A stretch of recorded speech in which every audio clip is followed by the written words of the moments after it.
Hi అండి. తిరుమల గోశాల విషయంలో కొన్ని తప్పులైతే జరిగినాయి. ఎందుకంటే తెలిసిందే 42 అన్నారు. అది 191కైతే చెప్పుకొచ్చారు కరుణాకర్ రెడ్డి గారు. మరి దాని వాస్తవాలనేది ఇప్పుడున్న టీటీడీ చైర్మన్ గారైతే ప్రకటించాల్సి ఉంటుంది. ఖచ్చితంగా ప్రజలకి వాస్తవాలు తెలియాల్సి ఉంటుంది. ఎందుకంటే తిరుమల విషయంలో తప్పులైతే చేయకూడదు. అక్కడ ఏం జరిగినా సరే ప్రతి ఒక్కటి నిజాయితీగా చెప్పాల్సి ఉంటుంది. మరి వాళ్ళు తప్పులు చేస్తున్నారు. 42 అని చెప్పారు. మరి కరుణాకర్ రెడ్డి గారు తప్పై ఉంటే దాన్ని ఇమ్మీడియేట్‌గా అయితే దాన్ని సరిచేయాల్సి ఉంటుంది. కరుణాకర్ రెడ్డి గారు చెప్పిన తప్పు ఎన్ని ఆవులే చనిపోయినాయని అయితే చెప్పాల్సి ఉంటుంది. మరి దాని గురించి అయితే కరెక్ట్‌గా చెప్పాల్సి ఉంటుంది. అలానే పల్లం శ్రీనివాస్ మరి సవాల్ విసరడం నాకు అర్థం కావట్లేదు. మరి సవాల్ విసిరినప్పుడు కనీసం మరి దాన్ని స్వీకరించారు వైసీపీ వాళ్ళు. దాన్ని మరి అక్కడికి వచ్చినప్పుడు పోలీసులు వాళ్ళందరూ అరెస్ట్ చేసేసారు, నిర్బంధం చేశారు. అక్కడికి వెళ్లకుండా పోలీసులు అడ్డుపడ్డారు. కొంతమంది అంతా గృహ నిర్బంధం చేశారు. ఇలా అయితే చాలా చేసుకొచ్చారు.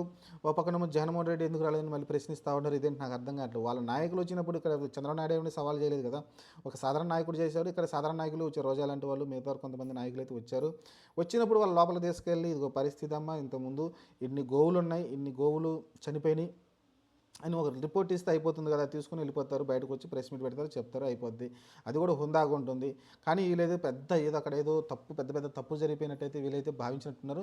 ఖచ్చితంగా పెద్ద తప్పే అని నాకు అనిపిస్తూ ఉంది. ఎందుకంటే వాళ్ళు 42, 43 చెప్పిన వాళ్ళు ఇప్పుడు సడన్గా చూస్తే కరుణాకర్ రెడ్డి గారు చెప్పింది దాదాపు 191 అంటున్నారు. వీళ్ళు వచ్చిన గవర్నమెంట్ కాలంలో దాదాపు కోట మీద వచ్చి ఎప్పుడైంది 10 నెలలు 11 నెలలు అయింది కదా.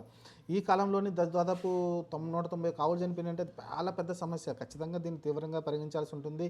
దీన్ని ఒక్క రోజులో దీన్ని మనం కన్క్లూడ్ చేయాల్సిన లేదు. ఇమ్మీడియట్గా దాన్ని ఖచ్చితంగా చర్చ జరగాల్సిందే. చర్చ జరిగి కరెక్ట్గా క్లారిటీ ఇవ్వాల్సి ఉంటుంది కూటమి గవర్నమెంట్.